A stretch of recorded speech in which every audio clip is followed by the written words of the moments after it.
and it's leaning against the top of the forearm, so it's a double support. On an outgoing breath, we gently stretch their neck forward and slowly release.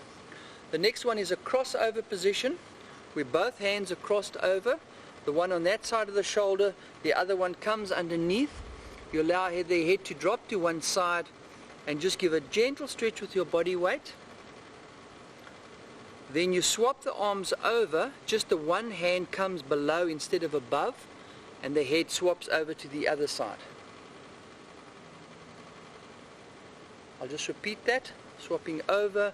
This hand doesn't swap to the opposite shoulder, it merely comes underneath whereas it was on top. Gentle stretch to the side, support the head, then gently lower. And you can now begin your scalp massage. We're using the thumbs on either side of the bladder meridian, coming from the back of the head, just a gentle squeezing, pressing motion. The bladder meridian runs along the top of the head and down the front of the face, down the eyebrows, and then it's just a gentle stretching out.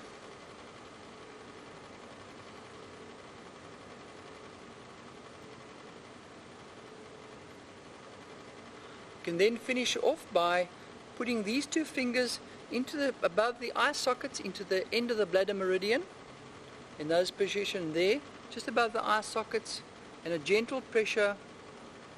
Hold it for about 15 seconds, release for 5, and hold it again for 15 seconds. Just gently release. Now we'll be working on some of the pressure points on the chest, predominantly lung and kidney meridian. So taking the thumbs just below the collarbone, just a gentle pressure, and work from out to in or in to out with a gentle pressure just below the sternum or collarbone.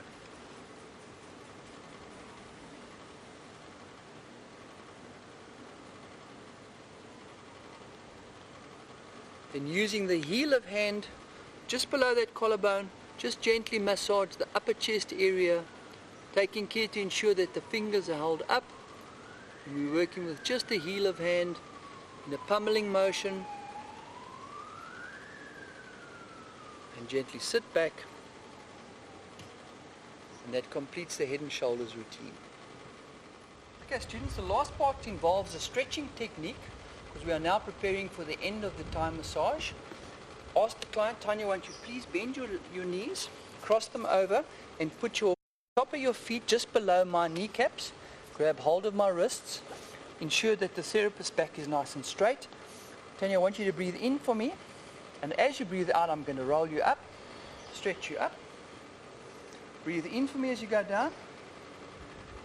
And breathe out. I'm going to repeat this one more time, and then I'm going to take you into the sitting position. Breathe out, and slowly stretch you up to the seated position.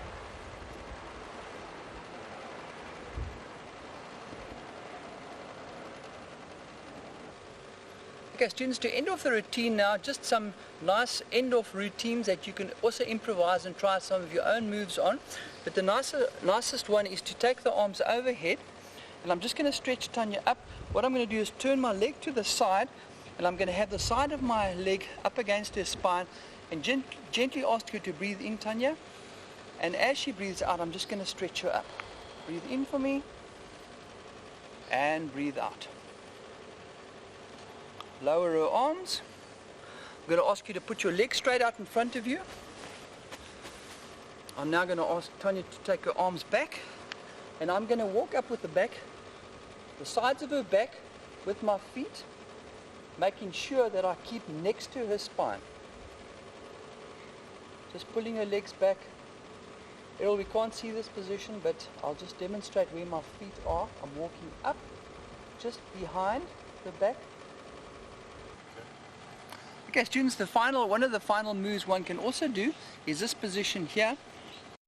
Tanya to put her legs in front of her, taking her hands back. I'm now walking up with my feet alongside her spinal channels. Okay, make sure that we don't walk on the spine itself. Just gently walking up and down. to the base of the spine. Repeat that 2 or 3 times and just gently relax.